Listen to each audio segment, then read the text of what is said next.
16-year-old Maya Thompson, the janitor's daughter, uncovers a secret murder-for-profit scheme run by Dr. Ross and exposes it with undeniable evidence. The morning sun slanted through the tall windows of St. Aldan Hospital, bathing the sterile halls in gold. Nurses rushed by, murmuring updates, while doctors barked orders like generals in a losing battle.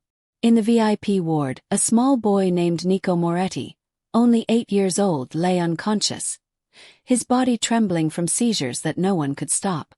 For 3 weeks, the hospital's finest minds, specialists from Harvard, Oxford, and Johns Hopkins, had tried everything. Nothing worked. At the end of the hallway stood Maya Thompson, the janitor's 15-year-old daughter, clutching a stack of worn-out medical books to her chest. Her father had mopped these halls for 20 years, invisible to everyone except her. But Maya had grown up here, listening, observing, memorizing. She had finished high school at 13 and had been auditing university classes in secret for 2 years. Dr. Raymond Clark, head of pediatrics, saw her hovering near the door and frowned. "This is no place for a child," he snapped, blocking her path. "Go home before you cause trouble. But before we dive into what happens next, I'd love to know, where are you tuning in from today? Drop your country in the comment below and please like the video. Thank you. Now let's continue." Maya's voice was steady. "I've been watching Nico's case. I think everyone's missing something." The room erupted in quiet laughter. Clark shook his head. "You think you know more than trained physicians." Maya met his condescension with calm defiance. "I don't think I know." Behind those bright, determined eyes was a mind that saw what others ignored. And tonight, she was about to prove that the greatest threat to medicine wasn't ignorance, it was arrogance. While Clark's team ran yet another round of useless tests, Maya reviewed the boy's chart in secret, memorizing every number, every symptom. The pattern was unmistakable: nerve pain, hair loss, abdominal cramps, seizures that began in the fingers and spread like fire. She had seen these symptoms once before, in a toxicology journal her father had rescued from the trash. It wasn't a rare disease. It was thallium poisoning. Maya cornered Dr. Clark near the elevator. "You're treating him for the wrong thing," she said quietly. "He's been poisoned." Clark gave a short laugh. "Poisoned? This isn't a movie, young lady." "His gums have a blue-gray line," Maya pressed. "That's classic thallium exposure. It's an old rat poison. Test his urine, you'll see." The doctor's expression hardened.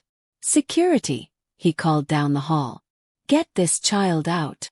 As 2 guards approached, Maya's father appeared with his mop and bucket. "Please, sir," he pleaded. "She's only trying to help." "Help?" Clark sneered. "This is a hospital, not a science fair." Just then, Lorenzo Moretti, the feared crime boss and Nico's father, emerged from the room. His eyes were bloodshot from sleepless nights. "What's going on?" he asked, voice low and dangerous. Maya turned to him fearlessly. "Your son isn't sick. Someone's poisoning him." For a moment time froze. The air thickened. Clark started to object, but Lorenzo raised a hand. "Run the test," he said quietly. And for the first time, the doctors obeyed the janitor's daughter. 47 minutes later, the lab results arrived, and the entire building seemed to stop breathing. Dr. Clark held the report as if it were a death sentence written against his ego. The numbers didn't lie. Nico's thallium levels were 15 times above normal. The doctors stared at one another in disbelief. Maya stood silent, her heart pounding but her expression calm. She had been right all along. Lorenzo turned toward her slowly. "You saved my boy," he said, voice trembling. "Tell me what to do." "Start the antidote treatment immediately," Maya instructed, her tone professional and steady. "Then run a full trace on every substance he's been given." As the nurses scrambled, Clark tried to defend himself. "This is unprecedented. Thallium poisoning in a hospital setting." "It's not unprecedented," Maya cut in sharply. "It's just overlooked by people who don't think a janitor's daughter could be right." The room went silent. When the treatment began to work and Nico's breathing steadied, the impossible became reality. Lorenzo Moretti, one of the most feared men in the country, knelt before a teenager with tears in his eyes. "How can I ever repay you?" he asked. Maya didn't hesitate. "Find out who did this. Because whoever poisoned your son didn't make a mistake. They had a reason." Her words hung in the air, heavy and prophetic. The doctors thought the story ended with a cure. Maya knew it had only just begun. 3 days later, Nico's condition was improving, but something about the case haunted Maya. Poisoning wasn't random, it was deliberate. Someone inside the hospital had access to that child. Every night after her father's shift began, Maya stayed behind to study the staff rotations, medication logs, and patient files. Her photographic memory helped her piece together subtle connections others missed. In 2 years, there had been 7 unexplained child deaths, each under the supervision of Dr. Evelyn Ross, the same pediatrician who had worked on Nico's case. "Dad," Maya whispered one night as he cleaned a corridor, "I need your help."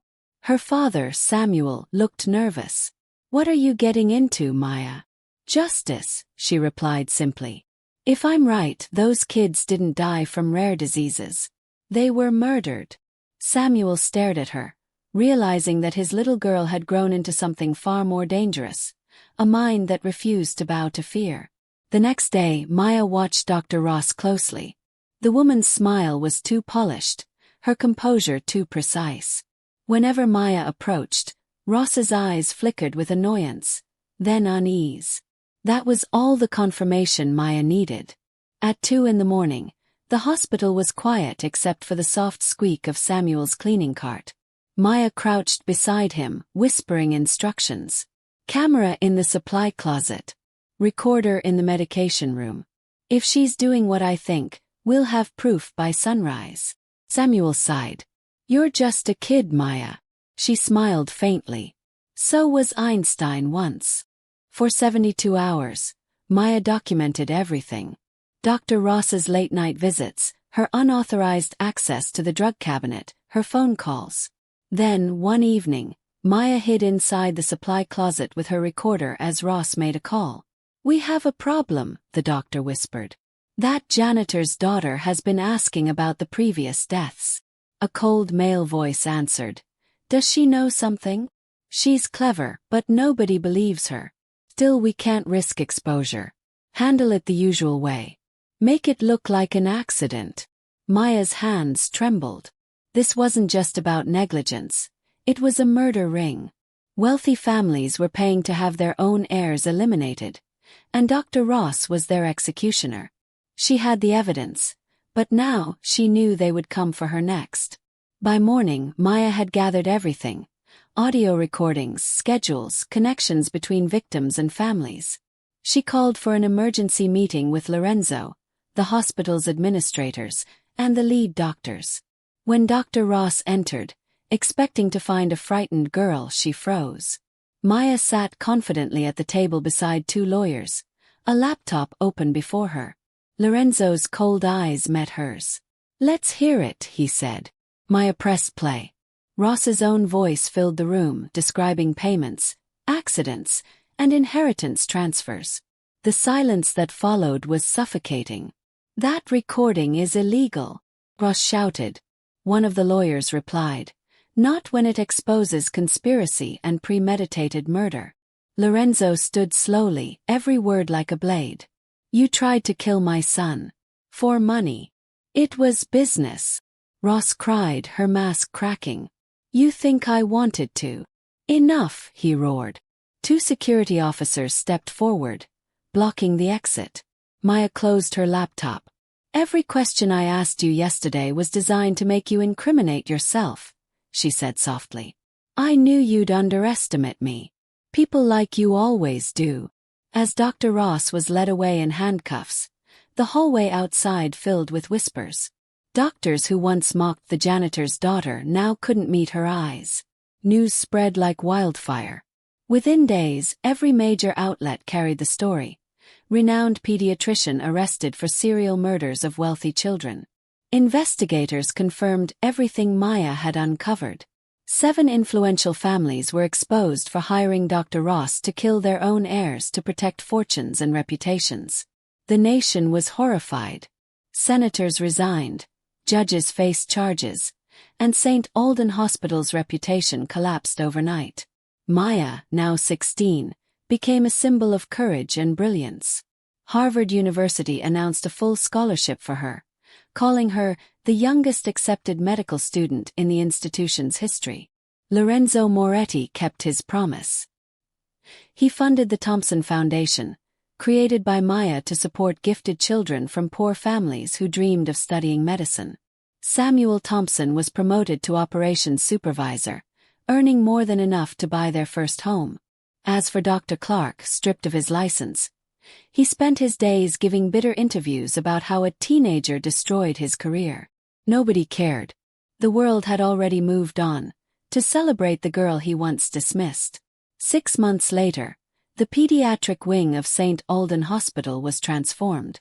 A new playground stood where the emergency tent once was, and children's laughter echoed through the halls. Maya walked beside Lorenzo, watching Nico chase a ball across the grass. Healthy, alive, free. "You could have asked me for revenge," Lorenzo said quietly. "Instead, you built something better." Maya smiled. "The best revenge isn't destruction. It's transformation." She had no interest in fame. What drove her was the memory of those 7 forgotten children, and the belief that intelligence and compassion could rewrite any destiny. Hospitals across the country soon adopted the Thompson Protocol, requiring that unexplained illnesses include mandatory screening for poisoning. Hundreds of lives were saved within months. During her high school graduation, Maya stood before a crowd that included her father, Lorenzo, and Nico. Cameras flashed, and the audience rose in applause as she spoke.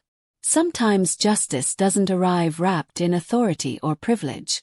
Sometimes it comes disguised as the child you ignored, the janitor's daughter you refused to hear.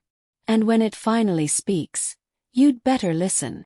As the applause thundered, Maya Thompson knew she hadn't just changed a hospital.